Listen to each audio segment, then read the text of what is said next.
नमस्कार, मैं रघुनाथ प्रसाद आज चर्चा कर रहा हूँ ऑनरेबल सुप्रीम कोर्ट और हाई कोर्ट्स में जो जजेस की नियुक्ति होती है कॉलेजियम सिस्टम से, उसके संबंध में। इसके पहले भी मैंने बहुत से वीडियो जारी किए।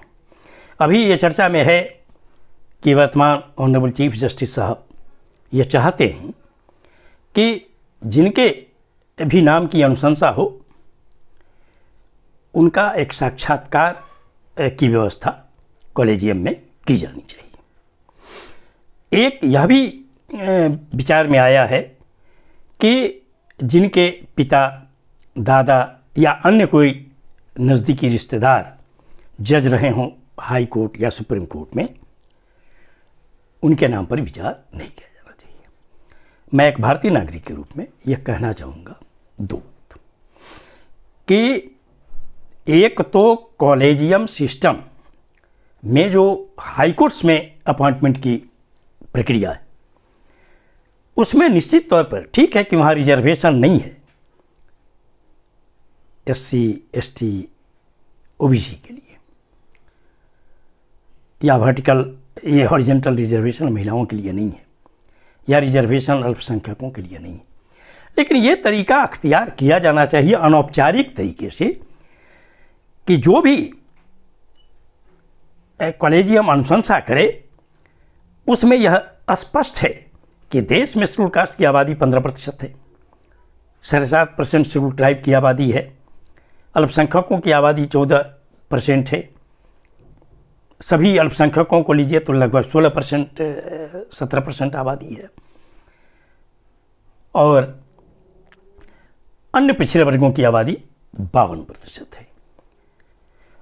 ये व्यवस्था होनी चाहिए कॉलेजियम में कि हाई कोर्ट के लिए जजेस का जब पैनल बने तो उसमें एक हाई कोर्ट के चीफ जस्टिस के द्वारा एक सूचना निर्गत होनी चाहिए कि ये क्राइटेरिया है और इसमें जो लोग अप्लाई करना चाहते हैं जज के लिए वो एडवोकेट अप्लाई करेंगे। क्योंकि लोअर जुडिशरी से जो होता है वो सीनियरिटी कम फिटनेस पर आता है 40%, उसमें कोई दिक्कत नहीं।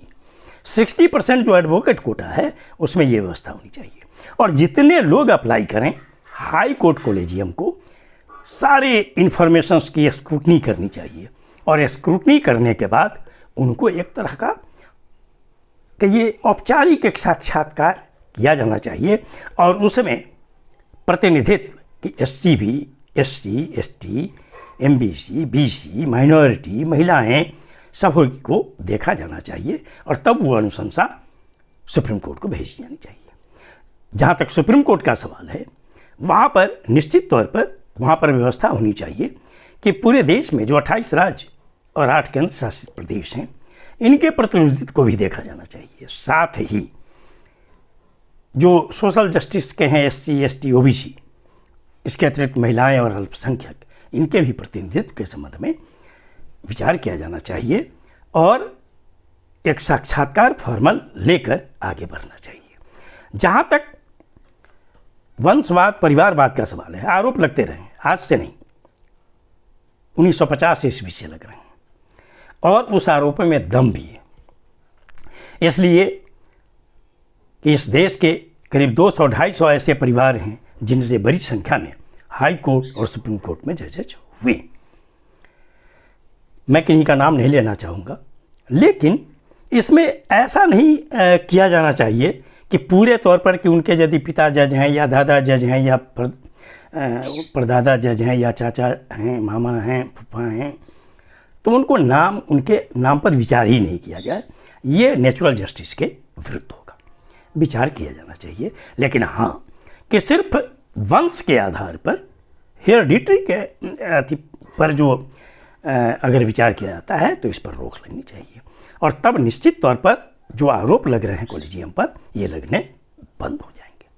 मैं अनुरोध करता हूँ honourable chief justice supreme court से कि इस तरह से अगर व्यवस्था की जाएगी तो देश के सोशल जस्टिस के लोग को, माइनॉरिटीज़ को, महिलाओं को भी विश्वास जगेगा कि अब हमारा भी प्रतिनिधित्व अच्छे तरह से हाई कोर्ट्स में और सुप्रीम कोर्ट में हो रहा है, और यह हमारे देश के न्यायिक प्रणाली के लिए बहुत ही खूबसूरत चीज़ होगी।